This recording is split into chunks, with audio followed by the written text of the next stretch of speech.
Church bells rang as people gathered for my husband's funeral. Everyone wore black clothes and sad faces. I sat in the back corner, watching as a beautiful woman in a red dress walked to the front. My own son Tommy ran to her with open arms. "Thank you for being here, Mom," he whispered to her, not me. The woman smiled like she had won a prize. Her name was Sarah, and she worked with my husband at his office. I knew something was wrong when I saw how comfortable she looked in our family church. She sat in my usual seat, the one I had used for 30 years of Sunday service. My husband Jack died when his boat crashed during a storm. He loved sailing more than anything else in the world. The Coast Guard said the waves were too big that night, but Jack went out anyway. Maybe he was running away from something. Maybe he was running away from me. We had been married for 35 years, and I thought we were happy. I cooked his favorite meals, cleaned our big house, and made sure everything was perfect. Jack always said I was the best wife a man could ask for. But now I wondered if he meant it. At the funeral, I wore my best blue dress and stood by the door, saying hello to everyone who came. The wind was cold, and my hands shook as I shook hands with old friends. I wanted Jack's funeral to be beautiful and respectful, just like he would have wanted. Jack cared about what people thought of him. He always wanted to look good in front of others. Even though he was gone, I still tried to make him proud. Tommy walked up to the microphone to say nice things about his father. He's 28 years old and works with computers. He wore his best black suit and looked very serious. After talking about his dad, Tommy stopped and looked around the room. "I want to thank someone special," he said in a shaky voice. The whole church got quiet. I held my purse tight and thought he was going to say my mother. For a moment, I felt happy and proud. 35 years of being a good wife, staying up when he was sick, cooking every day. I thought Tommy was finally going to say something nice about me. Then he said something that made my heart break into a million pieces. "Someone who helped my father when times were hard, Miss Sarah Johnson." Everyone turned to look at the woman in the red dress. She stood up and pretended to cry, dabbing her eyes with a white tissue. She wore expensive jewelry and perfect makeup. Her hair was done at a fancy salon. When she sat back down, people whispered and looked curious. I felt like someone had punched me in the stomach. Sarah Johnson. I knew that name. She worked at Jack's boat shop as his assistant. Later, he made her his business partner. When I asked about her, he would get angry. "She's just good at her job, don't be silly." I remembered the company Christmas party last year. She brought me a present and smiled sweetly, acting like we were friends. Looking back now, I see how stupid I was. From across the room, someone whispered, "She's sitting with the family like she belongs here." And my son, my own son, had just thanked that woman at his father's funeral. I felt dizzy and sick. My ears were ringing like alarm bells. People came over to shake my hand and say things like, "He was a good man and we'll miss him." I nodded and smiled like a robot, saying the same things over and over. I had planned to be strong until the end, but then I heard Tommy whisper to Sarah, "You're the one who really understood him." I almost dropped my purse. In that moment, I realized this funeral wasn't really for Jack. It was for a secret world I didn't know existed, and I was just a stranger watching from the outside. That night, I sat alone in our empty house. I took off my blue dress and hung it in the closet. The dress looked wrinkled and sad, like the last piece of my marriage had been torn apart.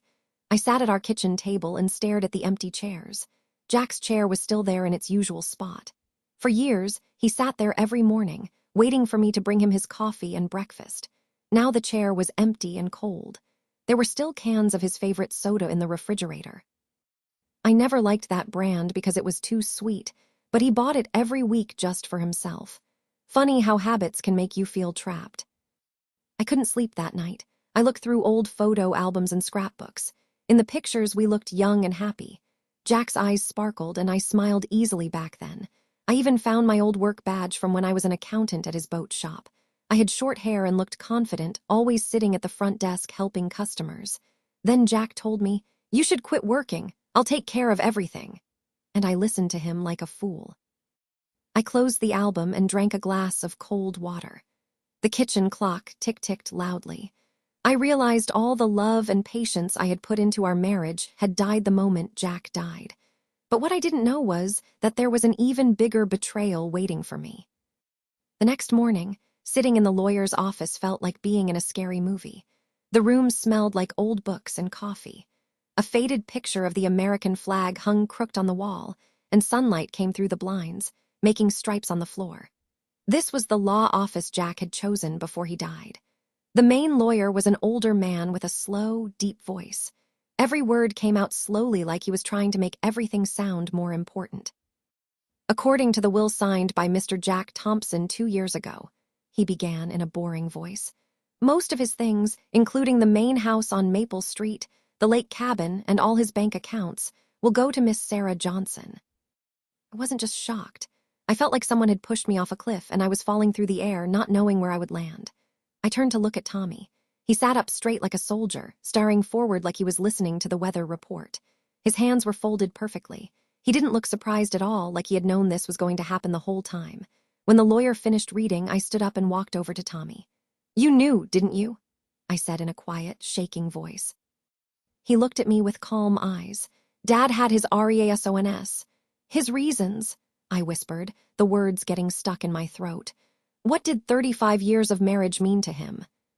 Tommy was quiet for a long time, then said, "He worked hard his whole life. Sarah was there for him, she understood him." He lowered his voice like he was sorry. "You didn't understand him." In that moment, I saw everything clearly. I wasn't just losing my husband. I was losing my son too. He wasn't defending his father's memory. He was erasing me from our family story like I never existed. When I got home, I stood in the driveway for a long time, my purse feeling heavy in my hands. I went into our bedroom and opened Jack's closet. His shirts, ties, and jackets were still hanging there perfectly, smelling like the cologne he always wore. But what lies were hidden in those clothes? When did he decide I wasn't family anymore? Was it the year I forgot to buy his favorite cake for his birthday? Or was it earlier, when I quit my job at the boat shop and just became a housewife? I started searching through drawers and boxes, looking for proof that I wasn't crazy. Old papers, photos, receipts, business cards. In the kitchen drawer, I found a folder of letters Jack had saved. One was from the lake cabin rental company. The date was 4 years ago. The person's name on the letter was Sarah. My hands shook as I held the paper. I had been to that cabin by the water so many times, not knowing I was just a guest in what I thought was our special place. That afternoon, I walked across the street to visit Mrs. Peterson, our neighbor who had lived there for many years. She was an older lady with a sharp memory and a garden full of beautiful flowers. When I said Sarah's name, her face got serious. "Sarah, wasn't she the one Jack would take to those fancy restaurants downtown?" she asked, raising her eyebrow. "You didn't go with them." I forced a smile. My mouth felt dry. I never really liked fancy places much. Mrs. Peterson shifted in her rocking chair. "Oh, I always thought they were a couple. She's been on this street many times. One winter she helped Jack build that snowman in your front yard." I froze like a statue. That winter I was stuck in bed with the flu. Jack had told me the neighbor kids had helped him. "Do you remember when they started being close?" I asked. Mrs. Peterson stirred her tea, thinking carefully. "At least 8, maybe 10 years ago. I remember seeing her around here when you were away taking care of your sick mother. I thought she was some relative or something. 10 years. I sat in Mrs. Peterson's living room feeling like a stranger who had walked into the wrong house. All these years, I had managed our family budget, counting every penny. I had picked out his clothes, made his doctor appointments, and even used my parents' savings to help his business when it was in trouble. And he had been building a golden future for another woman, right under my nose. Going back home, I finally found an old cardboard box in the basement full of more photos. There was Jack standing next to Sarah at a company picnic. His arm was around her waist, and he was smiling brighter than he ever smiled with me. He looked relaxed, younger, happier than he ever looked beside me. And in one photo, there was Tommy, maybe 20 or 21, standing with them. His smile looked nervous but not unwilling. One corner of the photo was torn. I rubbed it gently and found writing in pen. "Our real family will be together soon." I felt something break inside my chest. It wasn't my heart. It wasn't glass. It was something deeper called trust, and it would never be fixed again. That night, I lit a candle in the kitchen. For the first time in this house without Jack, I put on music, a soft, pretty song from when I was young. I started to think. Maybe I had lived my whole life following his rules and never made my own choices. But not anymore. From now on, the music, the rhythm, the dance steps, they're all mine to choose. I thought the worst was over. The will, the truth about Sarah taking everything, being labeled as the real family. That was enough shame for anyone.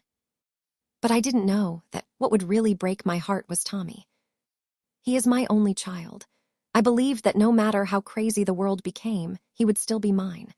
We agreed to meet at the town diner, the place where he used to get chocolate milkshakes as a little boy. He showed up wearing a business suit, acting stiff and formal, like he was going to a job interview, not meeting his mother. Before I could sit down, he put his phone on the table face down. He always did that, a quiet way of saying any phone call could be a reason to leave our conversation. "Why did you send Sarah a legal letter?" he asked without saying hello.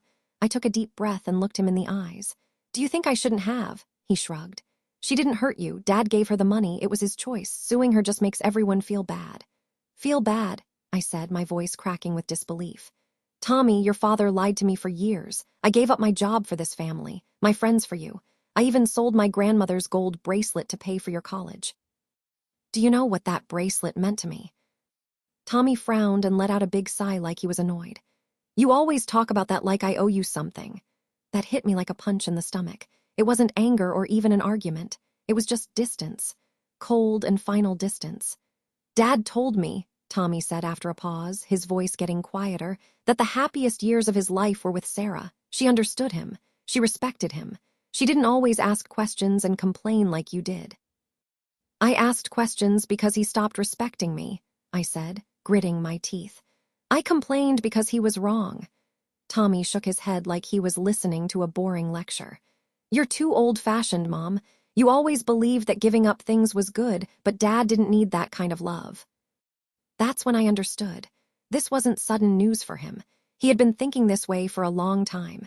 He just hadn't said it out loud until now. I looked at him closely. All I could see was the little boy he used to be. The boy who had trouble breathing at night, and I sat by his bed until morning. The teenager who was picked on at school, and I defended him like he was the most important person in the world. The 17-year-old whose heart was broken for the first time, and who sat next to me on our back porch in silence until the stars came out. Did he remember any of that? I reached into my purse and pulled out an old, faded photograph. "That summer when you were 3, we went to the beach," I said, sliding the photo across the table. "Your father stayed home to work, so it was just you and me." In the photo, he's wearing bright blue swim shorts and standing on wet sand with tiny footprints behind him.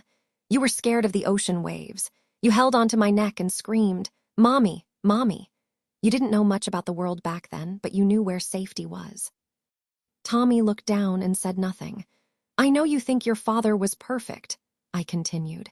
"He always looked nice, never yelled, always said the right things.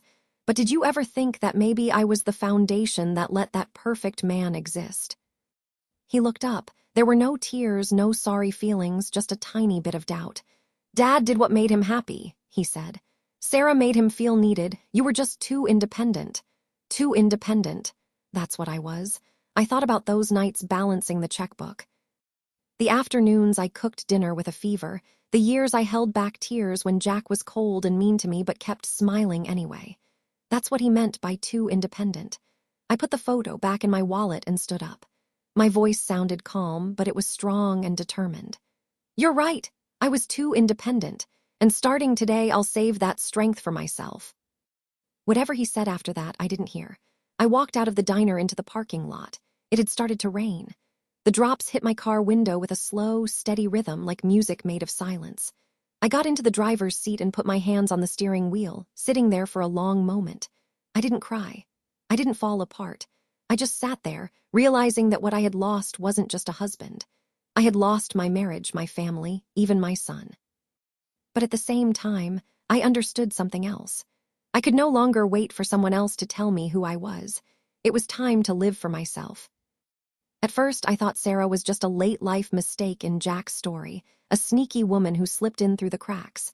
But now I see things clearly. She was never a mistake. She had planned everything. On a rainy afternoon, I sat at the kitchen table with a cup of cold coffee, looking at her public Facebook page. Her profile picture showed her on a boat, smiling softly, the background blurred so you couldn't see what was really behind her. Her description said, "Boat shop consultant, lover of classical music and helping others, grateful for life's special friendships." I clicked on her photo albums. The first picture showed Jack sitting in a beach chair, holding a piece of apple pie she had apparently made for him. The caption said, "His smile is my favorite prize." The date said it was 4 years ago, the same year I was in the hospital with pneumonia. Jack had told me then that work was crazy busy, and he would be traveling a lot. I believed him. I thought he was just avoiding the trouble of taking care of someone sick. But now I knew he wasn't escaping me. He was living somewhere else without me. I scrolled down and found more pictures, both familiar and strange at the same time. There was Jack standing in Sarah's living room wearing the sweater I had bought him for Christmas. There he was helping her plant vegetables in her garden. And then a video appeared. Jack was raising a glass to Sarah with Christmas music playing softly in the background. Tommy was there too. I froze. My hand stopped moving on the mouse. Tommy, who was still in college then, had longer hair and a shy, boyish face. Sarah had her arm around his shoulder and said, laughing, "Your dad should be proud of you." That's when I understood. Sarah was never just Jack's secret. She had been working for years to become part of our family, and I was the woman she planned to replace. I called my old friend Betty. Betty Williams had been a close friend during my years working at Jack's boat shop, one of the few women I had stayed friends with after I quit the job. She was mostly retired now, helping her daughter with grandchildren and taking on small accounting jobs here and there. She answered on the second ring with the same energy she always had. "Mary, oh my goodness, I heard about Jack. I've been meaning to call you." "Thank you," I said. I didn't waste time. "Betty, I need you to help me find something." She didn't hesitate. "Tell me what you think happened." I paused. My voice sounded calm, but it was firm. "I believe Jack used company money for at least the last 10 years to buy things for Sarah, and there might be other money transfers that can't be explained." Betty went quiet. "You're not just fixing a marriage, Mary. You're looking to expose stealing." "I want the truth," I said. "I've spent too long in the dark." We agreed to meet at her house in 2 days. In the meantime, I became a woman with a mission. I went to the town hall and looked up Sarah's property records. One house, a nice villa under her name. Purchase date 3 years ago, right when the company had extra money from a big boat sale, the same sale Jack was handling. I had celebrated that sale. I remember saying at the time, "Now we can finally take that vacation to Europe." He brushed off the idea. "You wouldn't like it there anyway." Now I knew the money wasn't saved for US. It was for her. 2 days later, I drove to Betty's house. Her home was in a quiet neighborhood, a small white house with a row of dying sunflowers out front. She greeted me with a glass of iced tea and opened her laptop. "I checked some old payment records," she said, scrolling through entries labeled special consulting fees. "But the company that received the money is fake. No real office address is listed." She pointed to one line. $75,000 paid the same month you were home recovering from your back surgery. My stomach felt sick. Betty looked at me with concern through her reading glasses. "Are you sure you want to do this? Most people would just prefer to forget about it." I didn't answer. I just saved a copy of the file to my flash drive. On the drive home, I drove slowly. The sun was bright on my windshield and the air smelled like autumn leaves. The radio played an old song from the 70s. The words repeated softly. "You only find the truth when you stop pretending." Yes, only when you stop pretending do you begin to see clearly. Back at home, I sat in front of the computer and saved Sarah's Facebook photos to a new folder. I named it Evidence. I was no longer the woman who hid her feelings behind cooking and cleaning. I was Mary Thompson, the legal wife of Jack, the mother of Tommy, the one who had been erased from her own life story, and the woman who was about to rewrite the ending. The second batch of documents from Betty arrived just as I was washing dishes in the kitchen sink. Sunlight came through the window, making bright patterns on the counter. I stopped for a second with a dish rag in my hand and thought that's how my marriage had been kept clean and quiet until the kitchen no longer felt like mine. The email's subject was simple. "For suspicious payments, legal review needed." I opened it. Several familiar bank statements filled the screen. Betty had marked them with notes. The company name, Coastal Consulting Services. The account connected to Sarah. The transfers, 4 payments totaling over $425,000, carefully spread out over 6 years, each one timed just after the company's official money checks were finished. She added a note. "This amount has no good reason. Unless bills for services of equal value can be shown, this is possibly fraudulent gift-giving." There it was, the proof. I felt a knot of determination form in my chest. I knew what to do. That afternoon, I called a lawyer who specialized in fraud and business law. "I have many questions," I said, my voice steady and clear. "I believe my late husband systematically stole from his company to help his longtime mistress." The lawyer was a woman named Jennifer Martinez. She was in her early 40s, and her voice on the phone was warm and businesslike. She listened calmly as I explained everything. "You need to send me everything you have," she said. "Every document, every email, every photo." I hung up and started copying all the files. When I was finished, I had over 60 documents. I printed everything out, put it neatly in a folder, and took it to her downtown law office. Her firm was in a tall glass building, and I looked at the city skyline as I waited. When she walked in, she had a kind, professional smile. She had shoulder-length brown hair and wore a perfectly fitted business suit.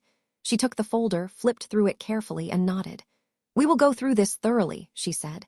"I'll contact you soon." "Thank you," I said, looking at her seriously.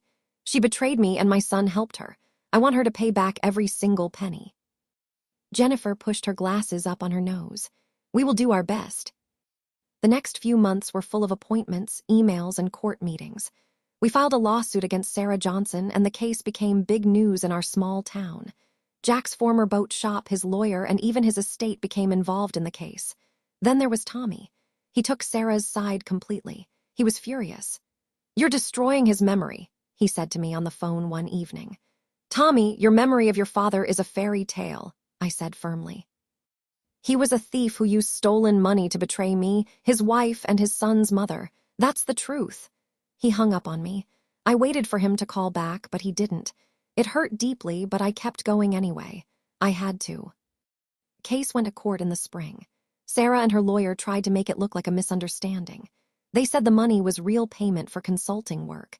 They showed fake bills that Jack had given her as proof. But we had Betty's evidence, and we had Jack's Facebook photos showing their secret relationship. I took the witness stand and told my story.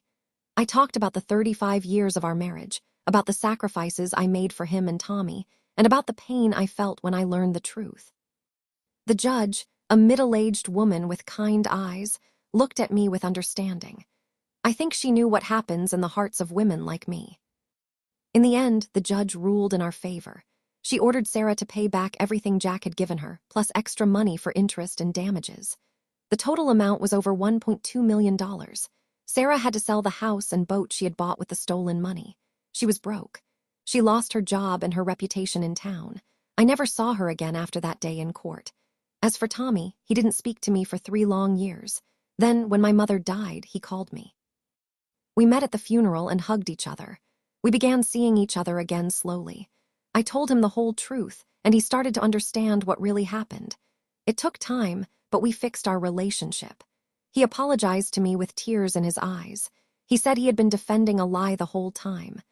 I hugged him and told him that I had never stopped believing in him, even when he turned against me. And in that moment, there were tears in both our eyes. Tommy walked over and hugged me softly. "Mom," he said, smiling through his tears, "when did you become so strong at fighting for yourself?" I smiled back at him. "I always was strong. You just weren't paying attention." We both laughed, and it felt good to laugh together again. Before we left the cemetery, I took a short walk through the flower garden. I stopped in front of the rose bush I had planted 15 years ago.